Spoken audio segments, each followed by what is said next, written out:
The desert wind carried sand through every crack in the tank's armor. Major James Thornton stood in the commander's hatch of his Matilda II, watching the sun descend toward the horizon like a burning coin dropping into an abyss. The metal beneath his gloves still radiated the day's heat.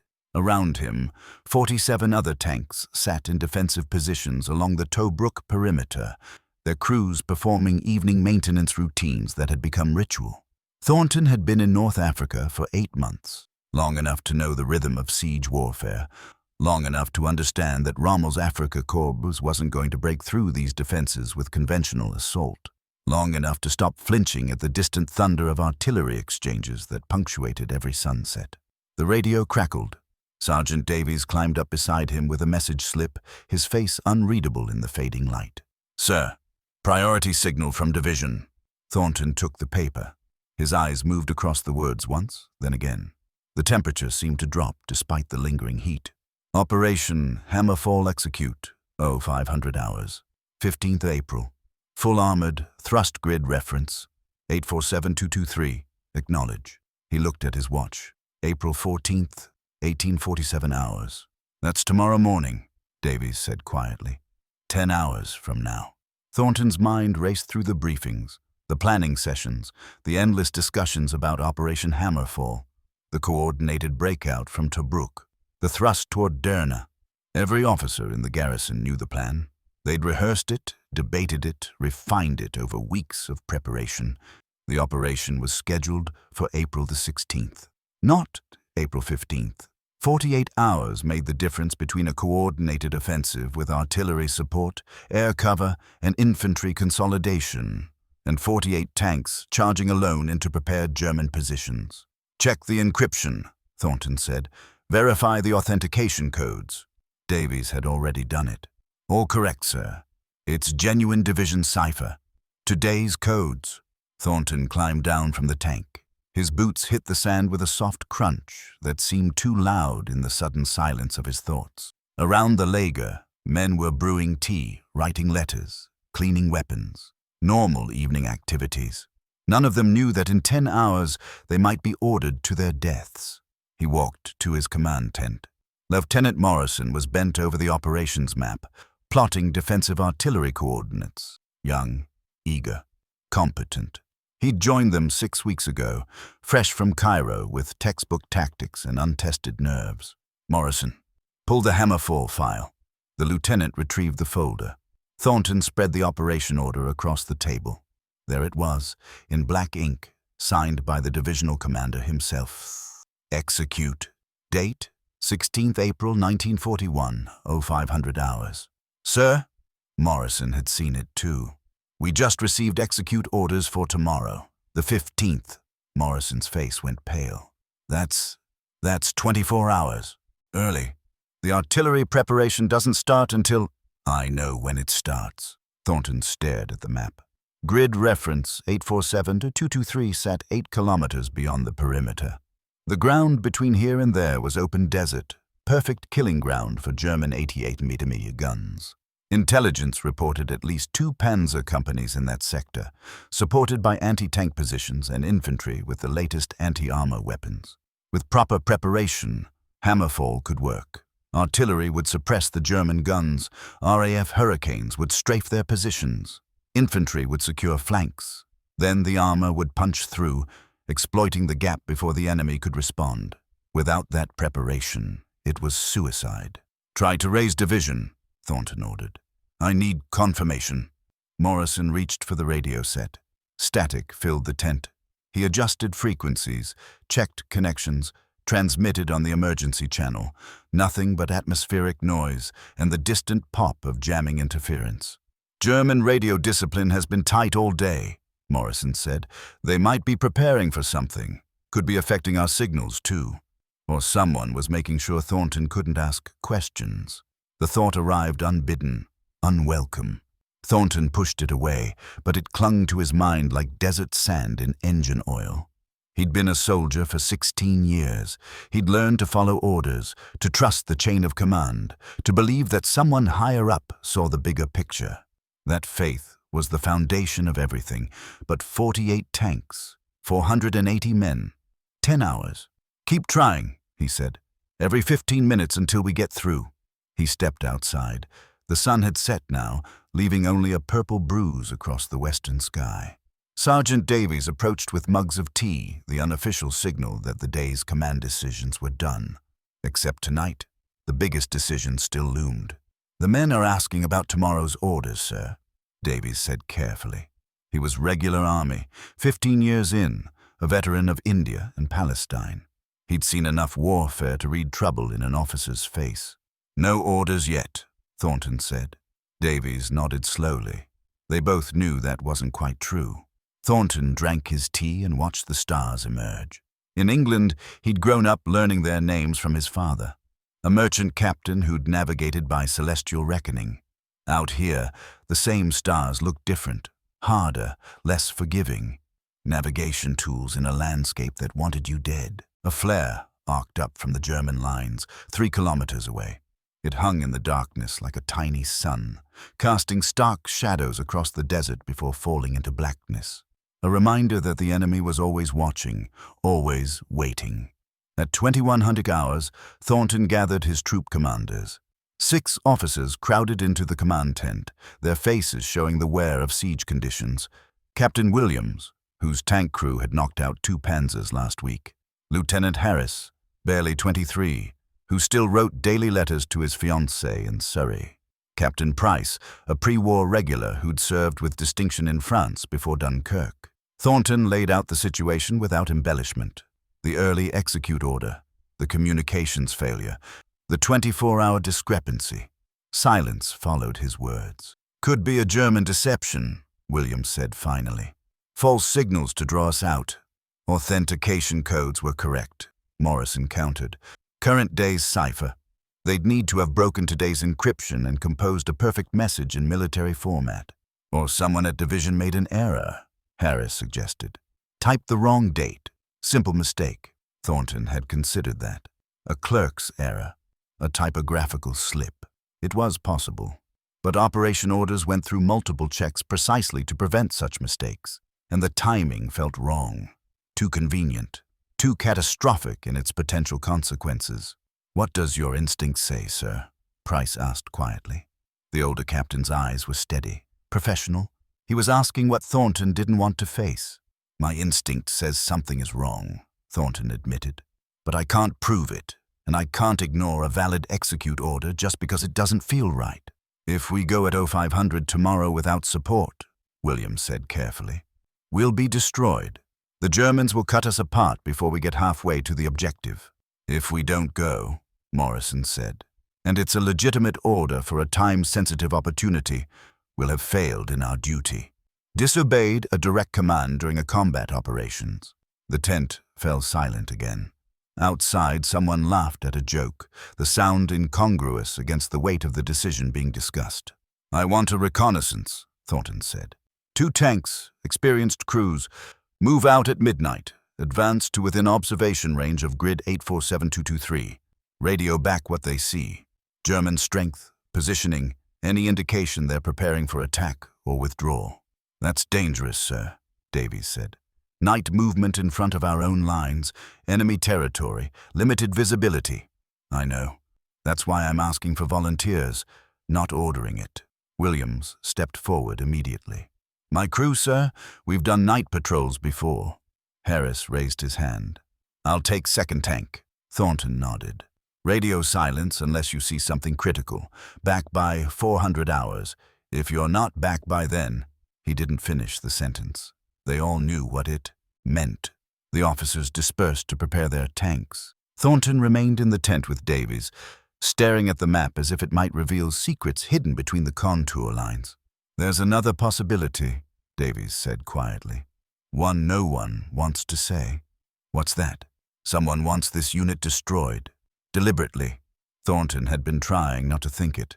The implications were too dark, too corrosive to everything he believed about military service. But Davies had said it, and now it hung between them like poison gas. That's a serious accusation, Sergeant. Not accusing anyone, sir. Just noting it's possible.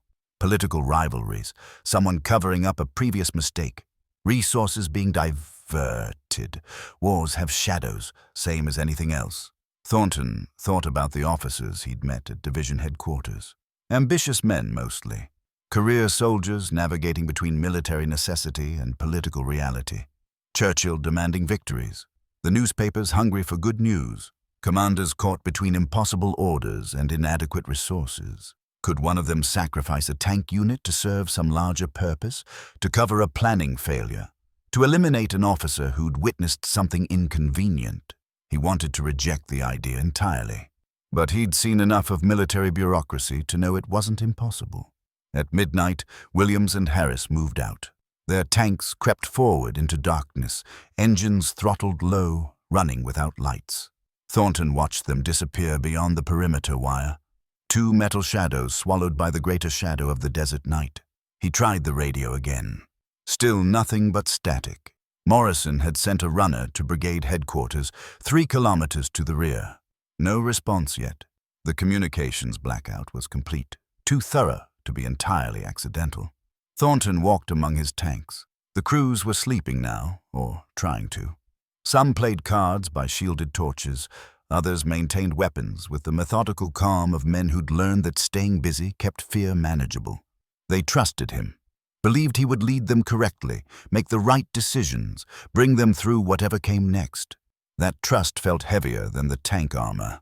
At 0230 hours, Williams' voice crackled over the radio. Low, urgent, barely above a whisper. Contact. Grid 847223. German strength estimated at battalion level. Multiple panzer positions. Heavy anti-tank gun emplacements. No indication of withdrawal or... Repeat. Target area heavily fortified. Returning to base. Thornton's hands tightened on the radio handset. Battalion level. At least 30 tanks. Probably more. Dug-in anti-tank guns with overlapping fields of fire. Infantry support. Everything intelligence had predicted would be there. And everything that Operation Hammerfall's careful planning was designed to neutralize before the armor moved forward. If he led his tanks into that tomorrow morning without support, it wouldn't be a battle. It would be an execution. Understood, Thornton transmitted. Safe return. Morrison had heard it too. His face was grim in the lamplight. Sir, we can't. I know. But knowing what they couldn't do didn't answer what they should do. At 0315, Williams and Harris returned. Both crews climbed out looking shaken. Williams pulled Thornton aside, away from the other men. It gets worse, sir. We intercepted German radio traffic. They're not preparing to withdraw. They're preparing to receive an attack, as if they know we're coming. The implications hit like a physical blow. Either German intelligence had intercepted the British operation order, or someone had told them. And if someone had told them, the trap became clearer. Send Thornton's unit forward alone, unsupported, into prepared positions where the Germans were waiting. Destroy the British armor. Claim it was an ambitious attempt that failed due to enemy strength. No one would question it. Desert warfare was unpredictable. Gallant failures happened, except the men would still be dead. There's something else, Williams said. He pulled a folded paper from his pocket. Found this near their positions. Must have blown free from somewhere. Thornton unfolded it by torchlight. German text, technical specifications, deployment schedules. His blood went cold as he recognized what it was. A British operation order. Not Hammerfall, but a different plan from 3 weeks ago, complete with unit dispositions, attack timings, radio frequencies. Everything an enemy would need. Someone was feeding intelligence to the Germans. The pieces fell into horrifying alignment. The early execute order, the communications blackout, the German preparations. Someone at division, or someone with access to division, was compromised, and they decided Thornton's unit was expendable. Maybe he'd seen something. Maybe he knew something without knowing he knew it. Maybe his unit was simply convenient, the right size for a believable sacrifice. Or maybe he was wrong about all of it. Maybe this was exhaustion and paranoia talking. Maybe the execute order was legitimate. The communications failure was bad luck.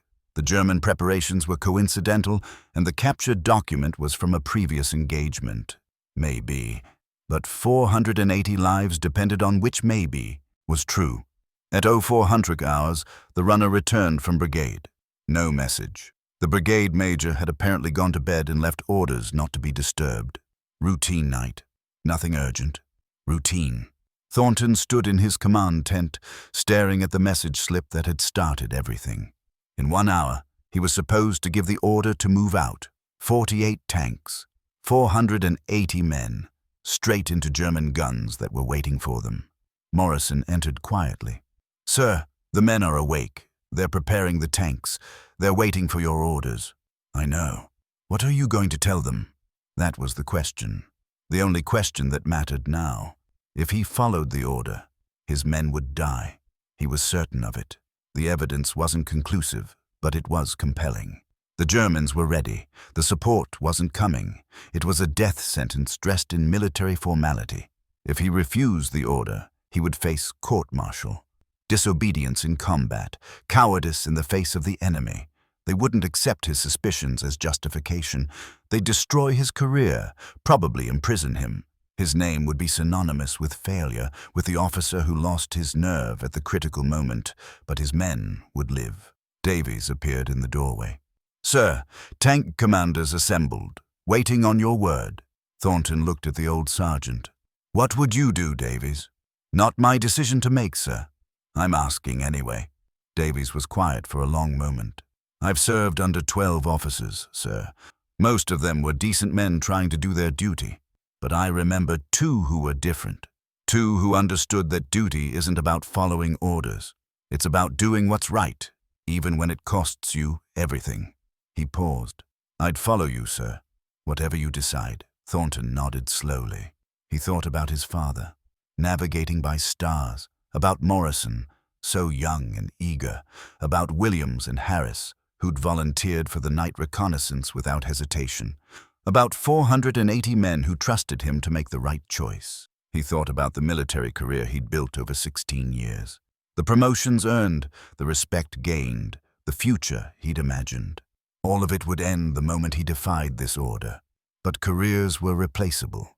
Men were not. He stepped outside.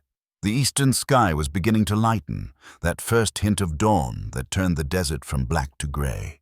His tank commanders stood in a loose semicircle, waiting. Behind them, crews were mounting their vehicles, engines warming, metal giants preparing to move. Thornton's voice was steady when he spoke. "Stand down. All tanks return to defensive positions. Operation Hammerfall is postponed pending confirmation from division." The relief on some faces was immediate. Others showed confusion, concern. Morrison looked stricken, understanding exactly what this meant. "Sir," Captain Price said carefully, "we have execute orders. We have orders with an incorrect date, incomplete authentication, and no communications with command authority." Thornton replied, "I will not lead this unit into an unsupported attack based on questionable intelligence during a communications blackout. When we receive proper confirmation through verified channels, we'll execute as ordered."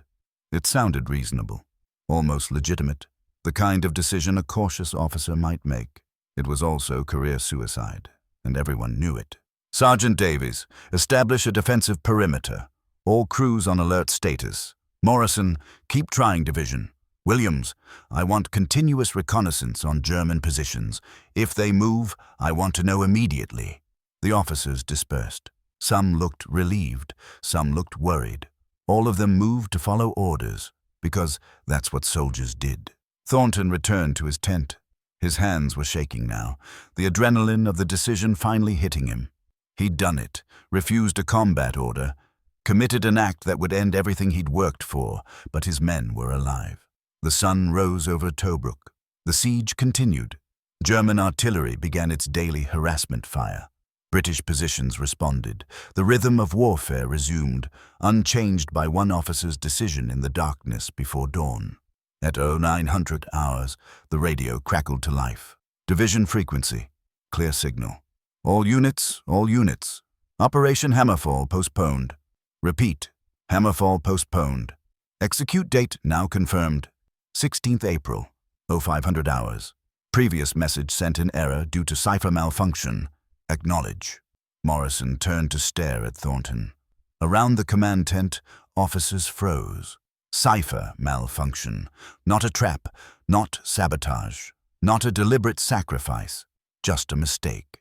A simple, catastrophic, almost fatal error in the machinery of military communication. Thornton felt the weight of it settle over him. If he'd followed that order, if he'd trusted the system, if he'd led his men forward at 0500 this morning, they would have died for a typo.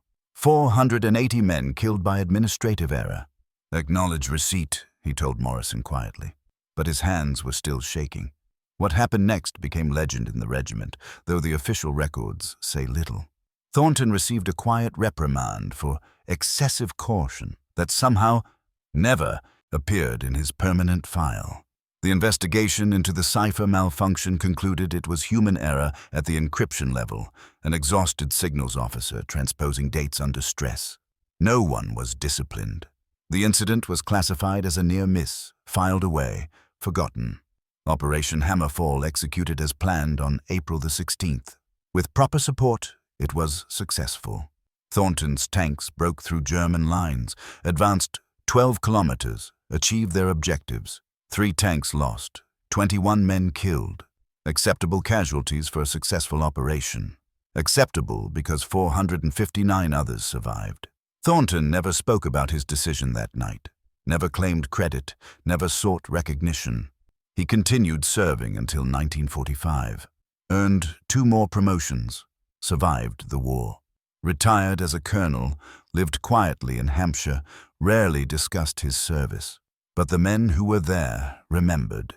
They remembered the night their commander chose their lives over his career, chose to question orders when questioning meant everything, chose the harder right over the easier wrong. Davies summed it up years later at a regimental reunion. Most officers follow orders. Good officers follow good orders. But the best officers know the difference, even when it costs them. James Thornton died in 1983, age 76. At his funeral, 43 veterans of that desert night attended. They never forgot the date that was wrong, and the man who was right.